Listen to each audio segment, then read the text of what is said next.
নমস্কার বন্ধুরা, চলে এসেছি একটা নতুন ভিডিও নিয়ে।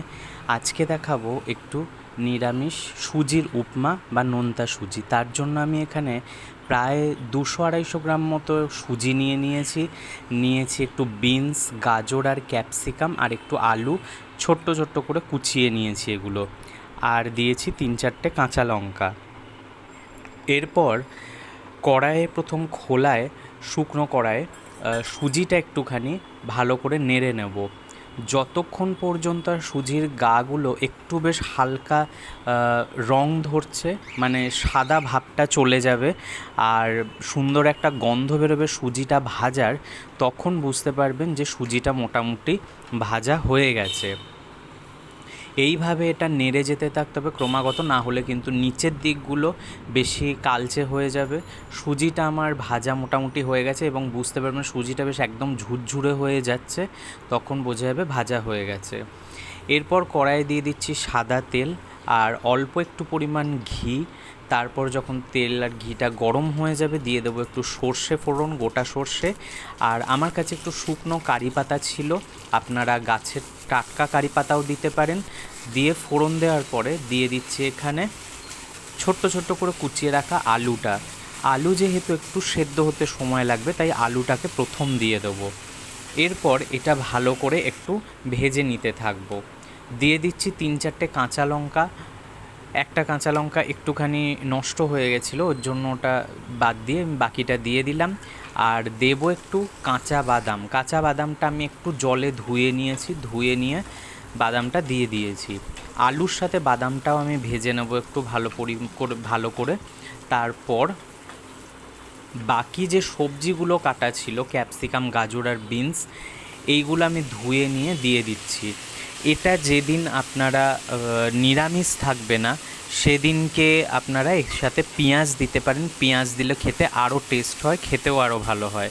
আমি এখানে পেঁয়াজটা দিইনি, যেহেতু নিরামিষ, বৃহস্পতিবার, একাদশী এই দিনগুলোতে একটু নিরামিষও নোনতা সুজি অনেক সময় আমরা উপমা করে খাই, যে জন্য এখানে আমি পেঁয়াজটা ব্যবহার করিনি। এরপর সবজিটাকে ভালো করে ঢাকা দিয়ে একটুখানি ভেজে নেব। যখন মোটামুটি দেখবেন সবজিটা বেশ নরম হয়ে গেছে, ভালো করে ভাজা হয়ে গেছে, একবার একটু নাড়িয়ে দেখে নেবেন এইভাবে। আর আলু আর গাজরটা ঠিকঠাক সেদ্ধ হয়েছে কিনা বা বাকি সবজিগুলো সেদ্ধ হয়েছে কিনা দেখবেন। খুব নরম করে ভাজার দরকার নেই, হালকা একটু ক্রাঞ্চি থাকলে খেতে ভালোই লাগে। দিয়ে দিলাম পরিমাণ মতো একটু নুন। এরপর নুন দিয়ে ভালো করে এটা মিশিয়ে নেব। মিশিয়ে নেওয়ার পর যে সুজিটা আমার আগে খোলায় ভাজা ছিল সেই সুজিটা এর মধ্যে দিয়ে দেবো। সুজিটা দিয়ে ভালো করে এটা মিশিয়ে নিতে থাকবো যতক্ষণ পর্যন্ত না সুজির এই সাদা ভাবটা পরিবর্তন হয়ে বেশ তেলে ভাজার মতো একটা কালার আসছে। এটা ভালো করে এর সাথে মেশাতে থাকবো, তাহলে কি হবে, সবজির গায়ে সুজিগুলো থাকবে, খেতে ভালো লাগবে। এইভাবে ভালো করে ভাজতে থাকবেন। মোটামুটি আমার ভাজা হয়ে গেছে, বুঝতেই পারছেন কালার চেঞ্জ হয়ে গেছে সুজিটারও, সবজির সাথে খুব ভালোভাবে মিশে গেছে। এরপর আমি পরিমাণ মতো জল দিয়ে দেবো। মোটামুটি যতটা সুজি তার ডবল জল দেওয়ার চেষ্টা করবেন। সুজিটা একটু ভালো করে ভাজা হলে তাহলে কিন্তু বেশ ঝুরঝুরেই হবে, আর যদি একটু কম ভাজা হয় তাহলে অনেক সময় একটু দলা দলা পাকিয়ে যায়। এরপর এটা ভালো করে মিশিয়ে নিতে থাকবো। মিশিয়ে নেওয়ার পর